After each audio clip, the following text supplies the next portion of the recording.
Shalom. First and foremost, I'd like to give all praise, honor, and glory unto Yahweh, Ba'ashem, Yahushai, Ba'ashem, Arakakadash. Double honors to the elders and apostles, great millstones, hosts this truth.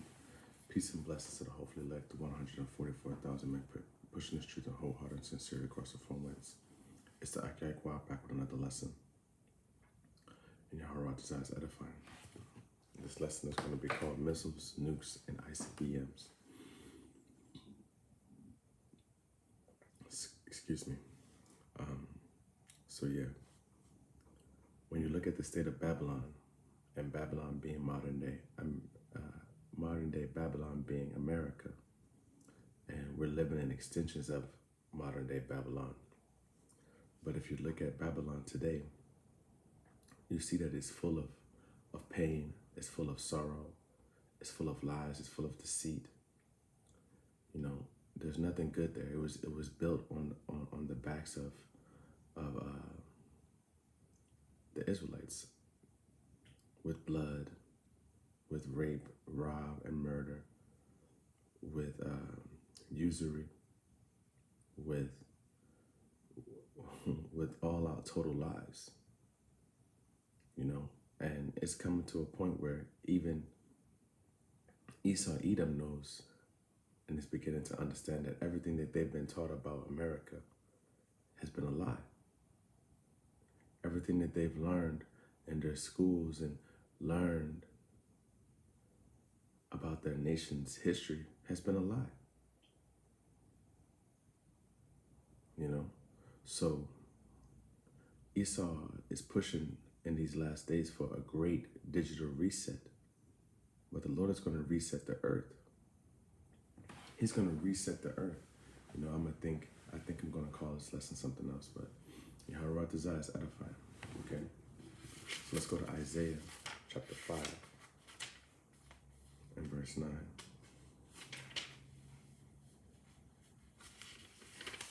Chapter 9 and verse 5. Selected.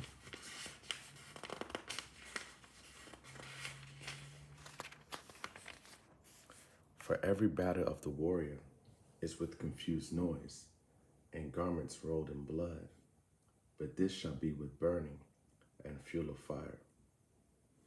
You know, so when you look at combat, you know, and you're in the midst of a real war, or you look at these movies and you see how World War I is, or World War II, for example, Band of Brothers, or Saving Private Ryan. Okay, if you look at how that environment is for every battle is with confused noise. It's a lot of noise. It's a lot of commotion, a lot of bullets, you know, and garments rolled in blood. You know, you're going to see a lot of people in war with blood all over them, or with mud, or with dirt, and it's a sight to see. It's something that if you experience it, you most definitely will not forget it. Okay, but this shall be with burning and fuel of fire. So the time that is going to come onto America, this war, that Third World War, is going to be with burning and fuel of fire. And when you look up what weapons can cause massive burning and fuels of fire, is nuclear missiles, the Icbms, intercontinental ballistic missile. All right, the nukes. Okay, so let's go to verse 9. Let's go to Jeremiah 50 and verse 25.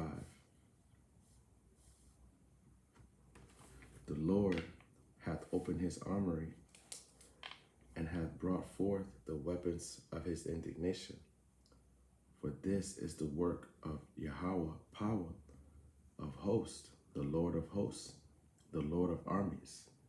Okay? In the land of the Chaldeans. The land of the Chaldeans, it's like the daughter of Babylon. And what is the daughter of Babylon? America. Okay, so the Lord has opened his armory. He's going to release weapons that have never been seen before on the daughter of Babylon, on the Chaldeans. Okay, and those weapons are these missiles. All right, let's go to verse 9. For lo, I will raise and cause to come up against Babylon an assembly of great nations from the north country, and they shall set themselves array against her. From thence she shall be taken. Their arrows shall be as of a mighty expert man. None shall return in vain. So those arrows, he's describing, Jeremiah is describing what he's seeing. And those arrows, when you look at missiles, they look like arrows, you know. When you look at a missile, it's similar to this shape. You know, you got the warhead, then you got the body, which is fuel, and then you got the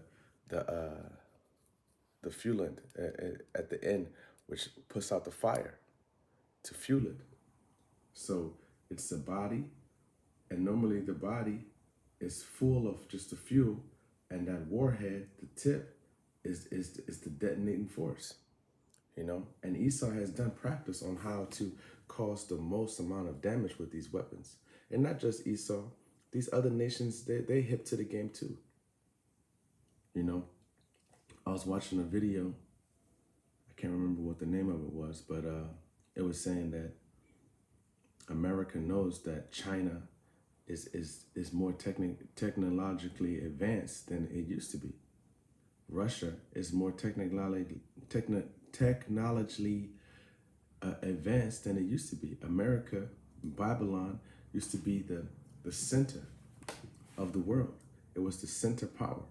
It was the place that everybody wanted to go, and it was the country that everybody feared.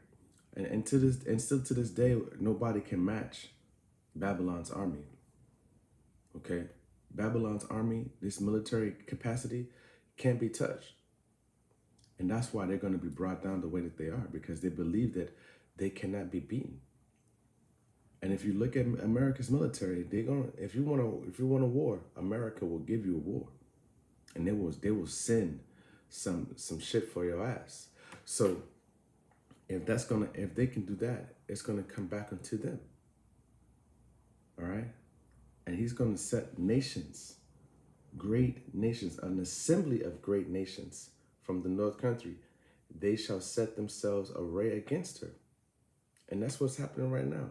There are a lot of countries that are positioning themselves to be at variance with America.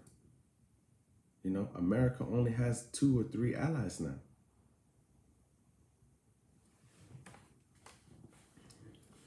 Let's go to Joel.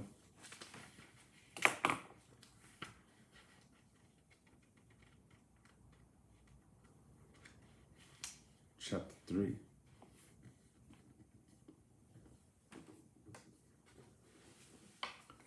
For lo, behold, in those days, and in that time when I shall bring again the captivity of Judah and Jerusalem. So the Lord is going to return. He's going to get us. He's going to gather us out of captivity. All right. And if you don't believe that we're in captivity, we still are in captivity today. Esau has not let us go.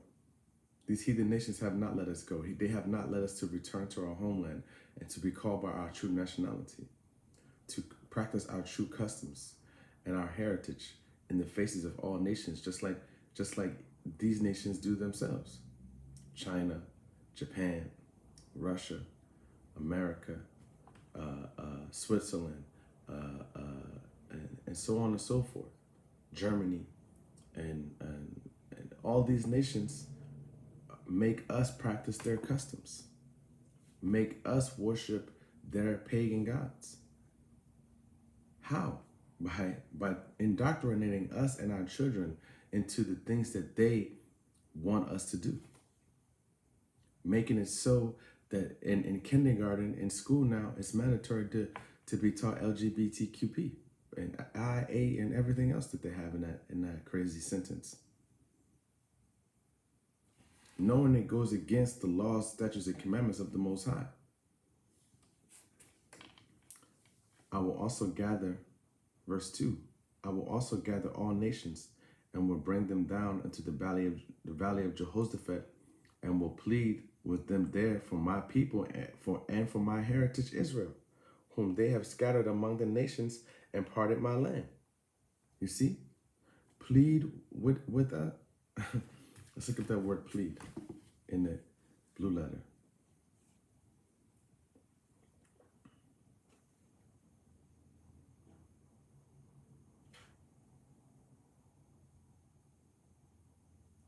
Joel chapter 3.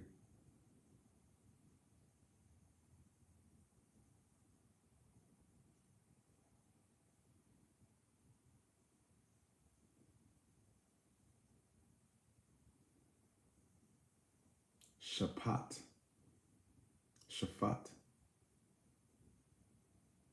Strong's H8199. Shaphat. Shaphat. Okay. That's what that word means. Shaphat. To judge, govern, vindicate, punish, to act as a lawgiver or judge or govern of God and man, to rule, to govern, to judge, to decide controversy, to execute judgment, discriminating, vindicating, condemning, and punishing. A theophanic advent for final judgment. You see?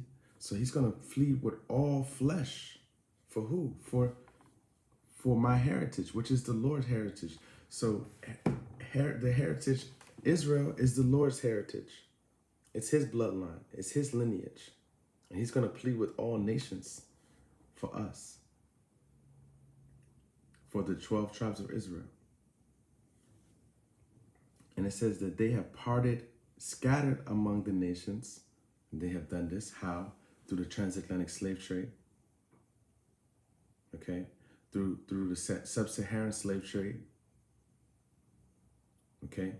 Through rape, rob, and murder, by making us flee from our homeland, and to any other nation that we decided to dwell in, and made us flee from there also, fleeing their persecution. Okay? And parted my land. They have taken the land of Israel as their own, when it doesn't belong to them. And they have cast lots for my people. Verse 3, and they have cast lots for my people. When you cast a lot, it's like flipping a coin. Okay? It's not like flipping a coin. It is flipping a coin. Okay? And have given a boy for an harlot. They have sold our young men as concubines. They have sold our young men as male prostitutes. And it sold a girl for wine that they may drink. And it's simple. And they sold our women for wine. Yeah, what have ye to do with me, O Tyre and Zidon, and all the coast of Palestine? These are the places that they're dwelling in right now, calling it their own land. Will ye render me a recompense? And if ye recompense me swiftly and speedily, will I return your recompense upon your own head? Because ye have taken my silver and my gold, and have carried into your temples my goodly pleasant things. The children also, and the children of Jerusalem have you sold unto the Grecians, the Greeks. All right, that ye might remove them far from their border. Behold, I will raise them out of the place where ye have sold them, and will return your recompense upon your own head. And I will sell your sons and your daughters into the hand of the children of Judah, and they shall sell them to the Sabaeans, to a people far off, for the Lord Yahweh has spoken it. You see? So the Lord has spoken these things. This is going to happen unto the Edomites, unto the heathen nations. What you have done to us is going to happen unto you. But death and destruction is going to come unto your lands first and foremost. Okay? Verse 9. Proclaim ye this among the Gentiles. Prepare war. Wake up the mighty men. Let all the men of war draw near. Let them come up. And this is what the Lord has been doing. Don't you see? And how do we know that? Look in Matthew's.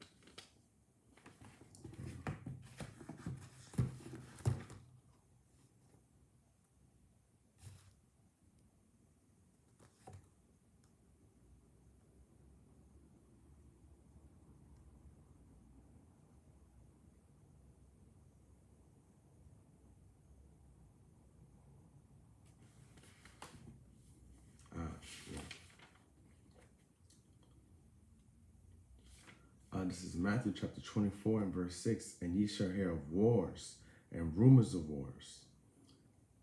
See that ye be not troubled. For all these things must come to pass, but the end is not yet. You see?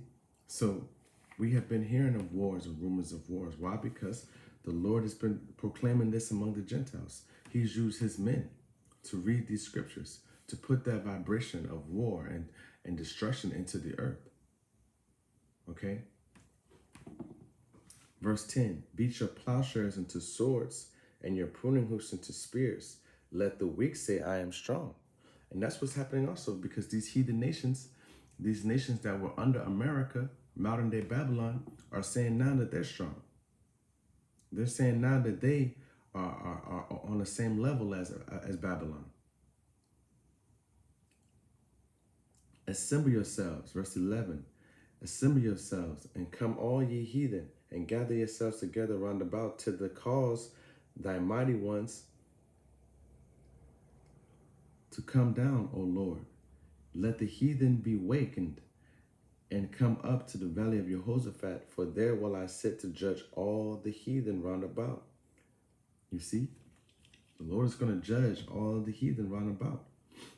Okay? Put ye in the sickle, for the harvest is ripe. Get ye down, for the press is full, the fats overflow, for the wickedness is great. You see, and that's when the Lord has allowed these people to laden themselves with sin and not even sin, just wickedness and iniquity. All manners of wickedness have these nations heaped upon themselves. Multitudes and multitudes in the valley of decision. For the day of the Lord is near in the valley of decision. The sun and the moon shall be darkened, and the stars shall withdraw from their shining.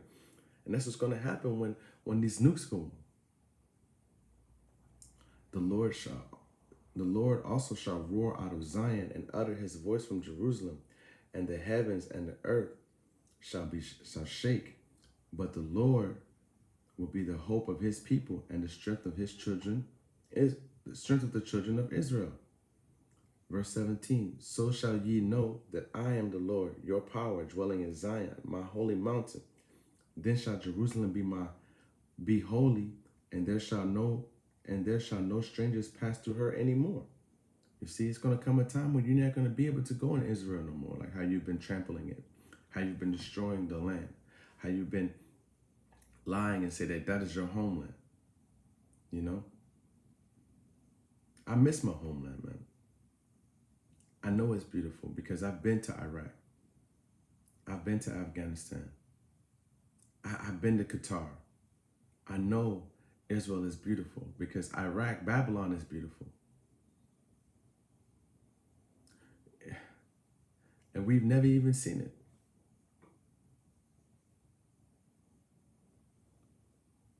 And it shall come to pass in that day that the mountains shall drop down new wine, and the hills shall flow with milk, and all the rivers of Judah shall flow with waters, and a fountain shall come forth of the house of the Lord, Yahweh by Shem Yahushai, and shall water the valley of Shittim.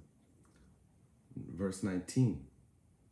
Now this is how you can see that this is a future prophecy, okay? Because Egypt shall be a desolation, and Edom shall be a desolate wilderness for the violence against the children of Judah, because they have shed innocent blood. Who has been killing another nation for no reason? Who has been prejudiced against another nation just because of the color of their skin? Who has had a perpetual hatred against another people just because the color of their skin? But Judah shall dwell forever, and Jerusalem from generation to generation. I will cleanse their blood that I have not cleansed, for the Lord dwelleth in Zion. You see, so this is coming. You know, this is a heavy thing to read because these times that we're in are perilous, and it's a beautiful time for us because we know this place is about to be destroyed. We've been warning people. We've been telling people that the Lord is not joking, that his judgments are going to go out, but they don't want to hear. They're going to die. This is Psalms chapter 7 and verse 12. If he turn not, he will whet his sword. He hath bent his bow and made it ready. He hath also prepared for him the instruments of death. He ordained his arrows against the persecutors. Those arrows are these missiles. The persecutors are the children of Israel. The children of Edom, the daughter of Babylon. Salaki.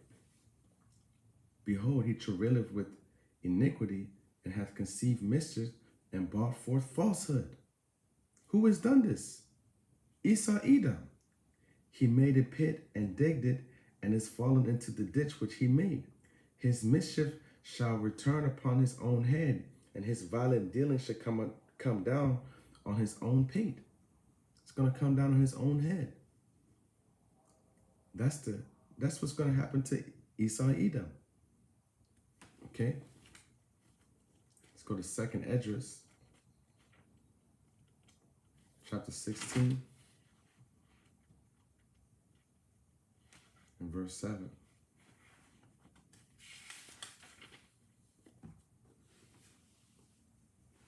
May one turn again the arrow that is shot of a strong archer. When you take if you look at Gad used to be able to ride horses and shoot his arrows with unbelievable accuracy while riding a horse. Or if you take a gun and you shoot a bullet, this is pretty much saying, if I shoot a bullet, can I take that bullet and come back? Can I make that bullet come back into me and back into my gun? If you shoot an arrow, can you make it go back? Just like it is written here, it must happen. So the Lord is saying, what has already been written can't turn back. What has already been proclaimed to happen in these scriptures cannot fail. They are going to happen. Okay? May one turn again the arrow that is shot of a strong archer. The mighty Lord, Yahweh, by Shem Yahushai, sendeth the plagues, and who is he that can drive them away? A fire shall go forth from his wrath, and who is he that may quench it? Who is he going to, who can stop these things that are going to happen? Who? No one. No one. Because this is written in the scriptures that all these things must come to pass. The Lord wrote that Israel, the children of Israel, Judah, Benjamin, Levi, and so on and so forth, down to all the 12 tribes are going to be scattered and sent into captivity and forget their nationality, and in the end days will wake up. That has happened. He said he's going to use these nations to rouse us up to jealousy. That's what's happened. So all of the things that are written in this book are happening. He said he's going to drive the Euphrates. He said he's going to rise up heathen nations to believe that they're strong as Babylon. This is all written here. And we're watching it in the last days. We're watching it in our time. Okay? Let's go back to Isaiah.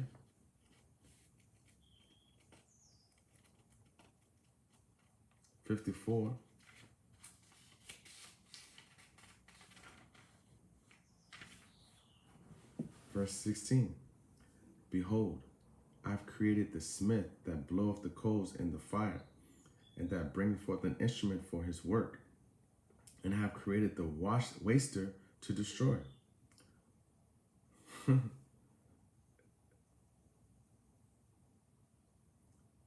It's apparent that the Lord is controlling all things. He's created these nukes to be used against Esau, Edom, and the daughter of Babylon. When you look at the customs that these Edomites are practicing, it is all of the customs from the ancient days all balled up into one. That's why you got so many different things going on. Christmas, Valentine's Day, Halloween, and New Year's, and these are all these customs from the ancient days, just rebranded.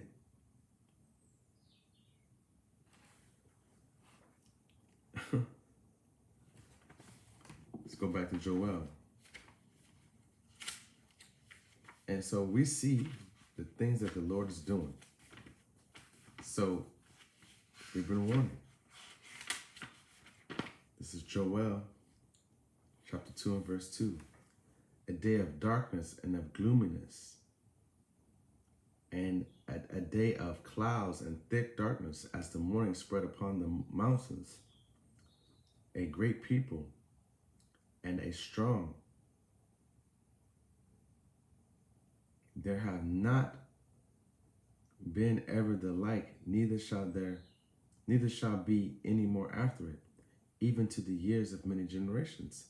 So today, if the Lord is going to do this, it's going to be never be seen before. A fire of devour before them, and behind them a flame burneth. The land is as the garden of Eden before them, and behind them a desolate wilderness. Yeah, and nothing shall escape them. The appearance of them is the appearance of horses, and as horsemen they shall run. These are talking about the missiles. Those there's Icbm missiles that are going to be seen, that are going to be shot at modern day Babylon. Before them, a fire devoureth before them, and behind them a flame burneth. When they hit behind them, it's going to be like, just look up the effects of a nuclear bomb, and you'll see the destruction that the Lord has created for modern day Babylon. Okay, let's go to Ezekiel.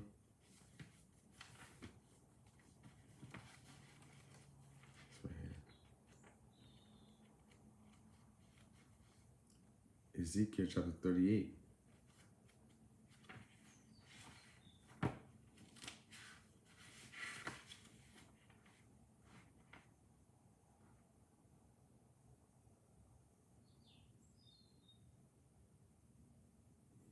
And the word of the Most High came unto me, saying, Son of man, set thy face against Gog, the land of Magog, and the chief prince of Meshech and Tubal, and prophesy against him. These are nations and lands of today, Russia and these European nations. Okay? And they say, Thus saith the Lord God, Behold, I am against thee, O Gog, the chief prince of Meshech and Tubal, and I will turn thee back and put hooks into thy jaws, and I will bring thee forth, and all thine army, horses and horsemen, all of them clothed with all sorts of armor, even a great company, with bucklers and shields, all of them handling swords. Persia, Ethiopia, and Libya, with them, all of them with shield and helmet, Gomer and all his bands, the house of Turgamah of the north quarters, and all his bands, and many people with thee. Be thou prepared, and prepare for thyself, thou and all thy company that are assembled unto thee, and be thou a guard unto them. After the days thou shalt be visited. In the latter days thou shalt come into a land that is brought back from the sword and gathered out of many people against the mountains of Israel, which have been always waste, but is brought forth out of the nations, and they shall dwell safely, all of them. You see? So the Lord is saying he's going to he's going to gather all of these nations for battle. And when you look at them right now, look at these nations, they all are equipping themselves with a new type of technology, exoskeletons and night vision goggles and superhuman strength machines that make them into superhuman soldiers. So the Lord is preparing them for the things to come. All right? Let's go to Job.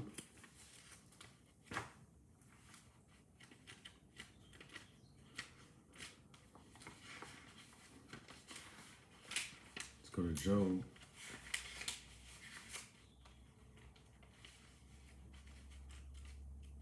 Right here.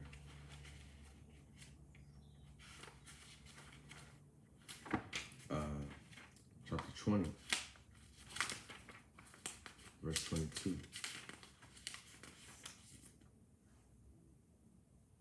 In the fullness of his sufficiency, Salakia. In the fullness of his sufficiency, he shall be in straits. Every hand of the wicked shall come upon him. And when he is about to fill his belly, the Most High shall cast the fury of his wrath upon him, and shall rain it upon him while he is eating. He shall flee from the iron weapon, and the bow of steel shall strike him through. You see? The bow of steel. And these are the missiles that are going to strike Esau, Edom through. Okay? So there's coming a time where a war like never seen before. And it is going to rid the world of the iniquity and the oppression, the persecutor, the falsehood storyteller, the liar, the deceiver, who is ultimately Esau Edom.